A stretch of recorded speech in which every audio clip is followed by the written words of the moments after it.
Ladies and gentlemen, let's give a huge round of applause for Mr. Josh Davies. All right. All right. Excellent. Well, good afternoon. You guys are obviously already energized. Fantastic work doing that. My name is Josh Davies. I am from the United States of America, but it is great to be part of this global family today. We've been talking about a lot of different topics and areas, and we'll continue to, but there's a theme that weaves through everything. It's about change. And I don't know about you, but it feels like the pace of change has just gotten crazy. Anybody else feel like the pace of change is so fast now? I mean, I certainly have experienced it. I don't know about you, but the good news is there's data to back it up. Sociologists track technology and see how quickly it gets adapted worldwide to see how fast change is happening. And they've been tracking this for a while. In fact, if you look at it, in order to hit their metric, you have to hit 50 million global users. And it took 64 years to get 50 million people onto a plane. By the time we get to automobiles, it's 62. We work our way all the way down. And for the internet, it only took 7 years to get 50 million users. Like, it is 10 times as fast as it once was. That's crazy to think about until you think that Pokemon Go did it in 19 days. 19 days is all it took. Change is no longer measured in years or months, but days and soon minutes and seconds. The worst part of all this change isn't that we have to adapt to it. The worst part of change is that the pace of change will never be this slow again. There'll be a time you'll be thinking back, maybe talking to some of the colleagues that you met here, and you'll be like, oh, do you remember 2025 when we were in Dubai together? Things were so easy then. Life was just, right? That's where we are. The pace of change just keeps getting faster. Obviously, we've talked about artificial intelligence, we'll continue to, but it's not the only global trend. We also have to deal with a growing skills mismatch. And Dr. Muno and her panel talked a little bit on that as we went through the earlier part of today.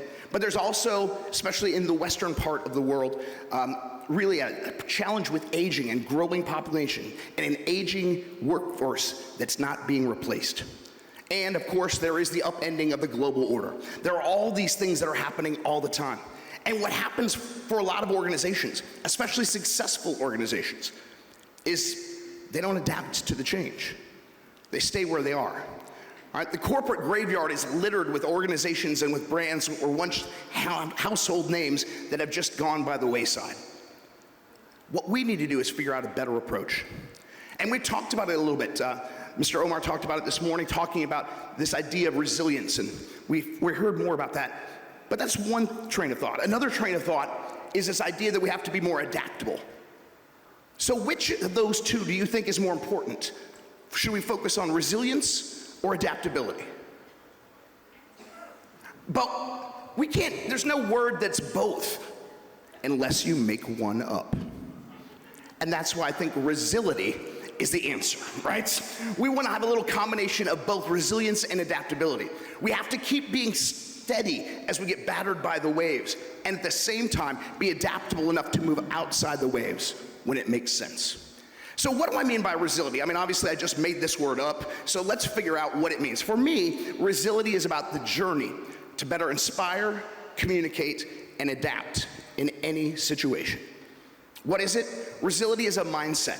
It's an idea, a concept. It's something you live. It's something you grow. There are 7 key parts, components, if you will, of Resilify. It's about having competence, confidence, connection, character, contribution, coping, and control. Each one of those 7 has a little action plan for it, and I want to go through those real quickly. Let's start with competence. I think we've got a very competent room here, so I'm going to need your help. I'm going to time you. I want to do an exercise real quick, and what I need you to do is very quickly, as fast as you can, say out loud the numbers between 1 and 30. Okay, hopefully we've done some counting before. We're doing a lot of counting here, so let's try this again. I will time you. Just do me a favor and raise your hand when you've gotten to the number 30. All right? On your mark, get set, go.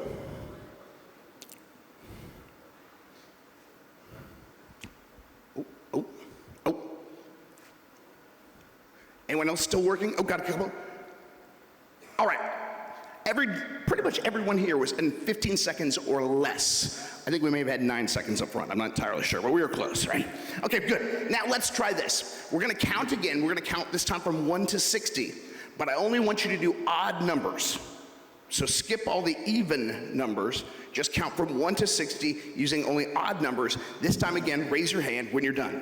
On your mark, get set, go.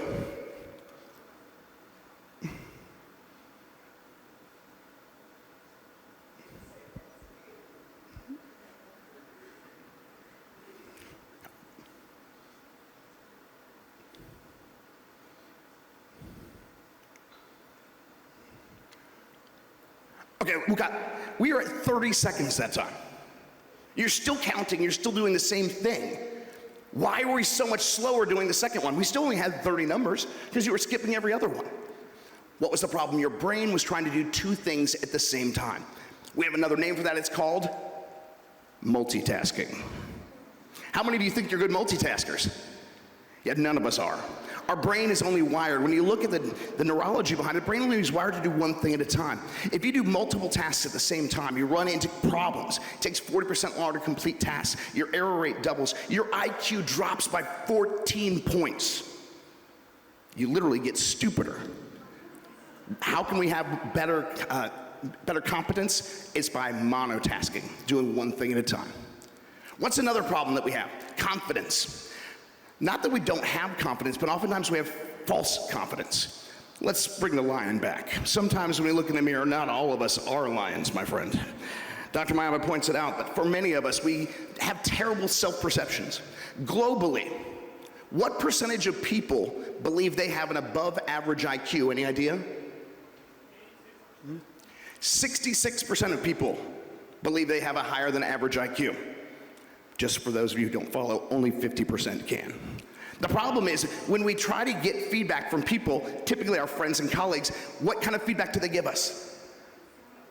It was great, it was good, you did well. If someone gives you negative feedback, how do you respond? Ugh. What do you know? You don't know anything. The problem with feedback is that we don't get very real feedback. For me, one of my early speaking experiences, I did a workshop, a presentation, a big room, and I got feedback at the end. All my friends were like, "You're great, you're great, you're great." I thought I was amazing, and I got some feedback from one of the participants.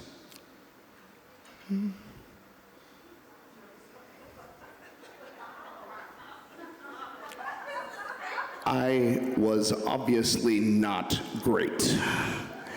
The reality is, if we don't get real feedback, it's hard to have real confidence because we're never really figuring out what to do. Find ways to get real feedback. Ask people not just what did you think, how can I be better? And don't take it personally. What's another thing we can do to have more resiliency? Trade screens for faces. How many of you have checked your email some point today? Some of you have been maybe doing it right now. Right, I got it. Right? We're on our phones all the time.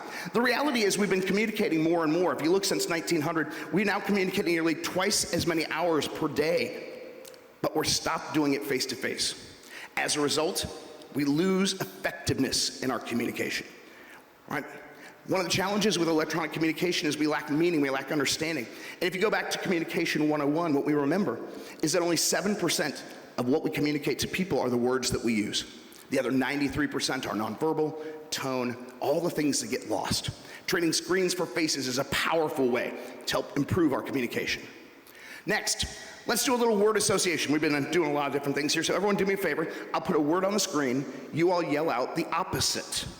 This is easier if you're a native speaker. All right, if I said up, the opposite of up is down. Correct. All right, if I said left, the opposite of left is great. If I said good, the opposite of good is bad. If I said success, the opposite of success is failure. Is it? We said success and failure here before, right? It's not fatal. And I think that's an important lesson to remind ourselves. We have to embrace failure sometimes. Great things happen. How many of you tried something new and were successful the first time? Lucky, right? For most of us, we fail time and time again. And so what do? We get failure averse. We stop even trying. Great things happen. Great things get invented because of failure, right? These failures define us only because of the successes they become. Velcro, failure. Post-it notes, failure. Chips, or as we in the States call them, potato chips, you call them crisps, whatever you want to call them, all failures that turned into great inventions. We have to embrace this failure, but learn from it. What else can we do? We need to make sure that we contribute. And how do we contribute? Sometimes that means doing some things we don't like to do. We talked about change before, but everyone do me a favor, if you aren't already, just cross your arms. Can everyone just cross your arms for me? This is a fantastic look as a speaker. I love seeing out all these people with their arms crossed. Now notice, as your arms are crossed, which of your two arms is on top? Is it your left arm or your right arm? Okay, whatever one it is, remember. Now I want you to uncross your arms and put the other one on top. How does that feel? Awkward, weird. Okay, here's how much the human body hates change. We switched which arm we have on top and we're uncomfortable. The reality is that change is going to require us to get uncomfortable. Being resilient sometimes makes us uncomfortable. We have to get comfortable being uncomfortable and welcome that discomfort. What else do we need to do? We need to set higher expectations. For many of us, the people we work with, we already put them in different boxes. Sometimes we put ourselves in boxes. I'm good at this, I'm not good at that. I'm not good at this, I can't do that. Michelangelo said it best when he says this: the greater challenge for most of us lies not in setting our aim too high and hitting the mark, but setting our aim too low and succeeding. Uh-oh. Looks like we are battery prone. Oh.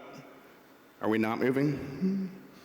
Are we not moving the slides anymore? Oh, well, we moved a lot of slides. All right. Or we moved no slides. So this is the recap of what we've talked about so far. What you'll notice here, we've got a lot of different things, but let's get into number 7, because number 7 is the most important thing to talk about here at the end. And that is this: we've got to focus. Why? Because as we're going through everything, there's a lot of noise. There's a lot of confusion out there. And what we need to do is not just focus, but focus on what matters. Cut out the noise, cut out the distractions. You can't have resilience and adaptability. You can't have Resility without focusing on what matters.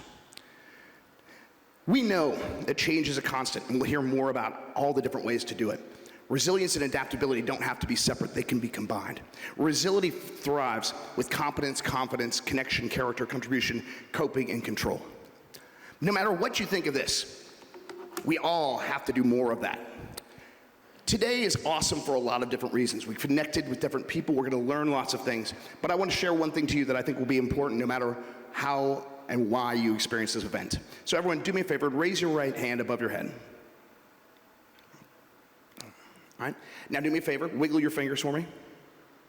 Great, now take your thumb and your forefinger, make a little O. Show that O to the people at their table, because they are oh so awesome. Okay, now do me a favor, take that circle for me, put it right on your chin. All right, now take a look around the room and see how many people have their hand on their cheek and not on their chin.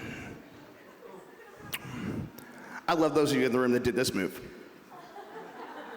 Why do so many of you put your hand on your chin, your cheek instead of your chin? Because you're watching me.